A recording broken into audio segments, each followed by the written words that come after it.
ಲಿಂಗಸ್ಗೂರು ತಾಲೂಕಿನಲ್ಲಿ ಭಾರತದಲ್ಲಿ ಗೋಮಾತೆಗೆ ವಿಶಿಷ್ಟ ಸ್ಥಾನಮಾನವಿದೆ. ಭಾರತ ಸ್ವತಂತ್ರಗೊಳ್ಳಲು ಗೋವುಗಳಿಂದ 1857 ಪ್ರಥಮ ಸ್ವಾತಂತ್ರ್ಯ ಸಂಗ್ರಾಮದಲ್ಲಿ ಬ್ರಿಟಿಷರು ಬಂದೂಕುಗಳಿಗೆ ದನದ ಕೊಬ್ಬು ಬಾಯಿಯಿಂದ ತೆಗೆದು ಗುಂಡು ಹಾರಿಸುವುದನ್ನು ಮನಗೊಂಡು ಅದರ ವಿರುದ್ಧ ರೊಚ್ಚಿಗೆದ್ದರು. ರಾಜಾರೋಷವಾಗಿ ಗೋವುಗಳನ್ನು ಸಾಗಿಸುತ್ತಿದ್ದರೂ ಪೊಲೀಸರು ಕಂಡು ಕಾಣದವರಂತೆ ವರ್ತಿಸುತ್ತಿದ್ದಾರೆ.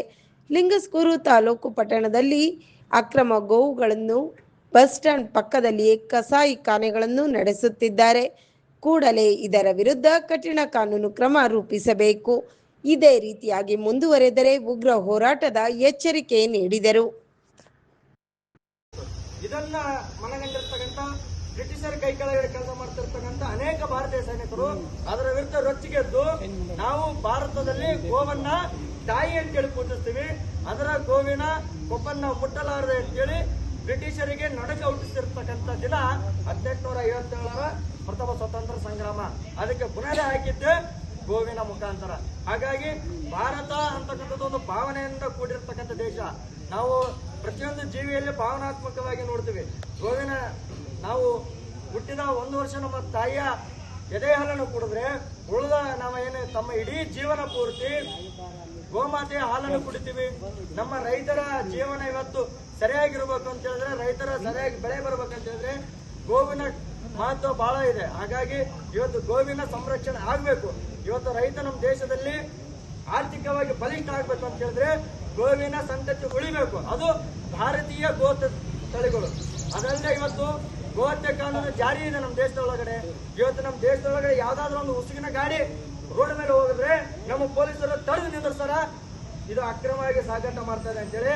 ಆದ್ರೆ ಇವತ್ತು ಹಾಡು ಹಗಲಲ್ಲೇ ಗೋವಿನ ಅಕ್ರಮ ಸಾಗಾಟ ನಡೀತಾ ಇದೆ. ಒಂದೊಂದು ಲಾರಿಯಲ್ಲಿ 20-30 ಲೆಕ್ಕ ಎಲ್ಲರಿಗೆ ಹಾಕುವಂತ ಓಡಾಡ್ತಾ ಇದ್ರೆ ಒಬ್ಬರೇ ಒಬ್ಬ ಪೊಲೀಸ್ ಅಧಿಕಾರಿಗಳ ಗಮನಕ್ಕೆ ಕಂಡರೂ ಸಹ ಅದರ ಬಗ್ಗೆ ಕ್ರಮ ಇಲ್ಲ.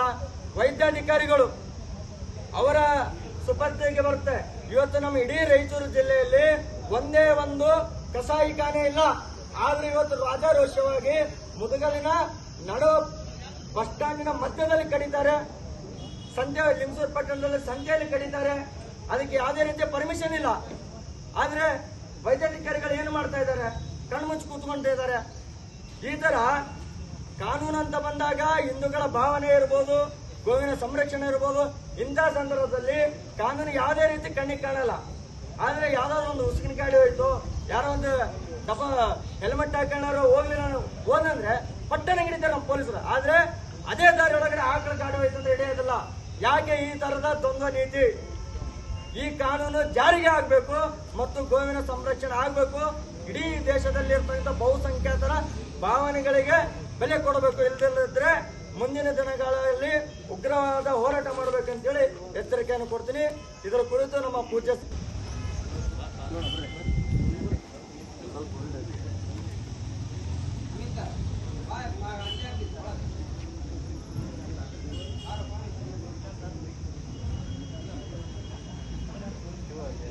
ಒಂದು ಕಲ್ಲನ್ನ ಶಿಲೆಯನ್ನ ಮಾಡಿ ಅದನ್ನ ದೇವರ ಸ್ವರೂಪ ಕೊಡಬೇಕಾದ್ರೆ ಅದಕ್ಕೆ ಪವಿತ್ರವಾಗಿರ್ತಕ್ಕಂಥದ್ದು ಪ್ರಥಮವಾಗಿ ಗೋಮಾತೆ, ಗೋಮೂತ್ರಗಳು.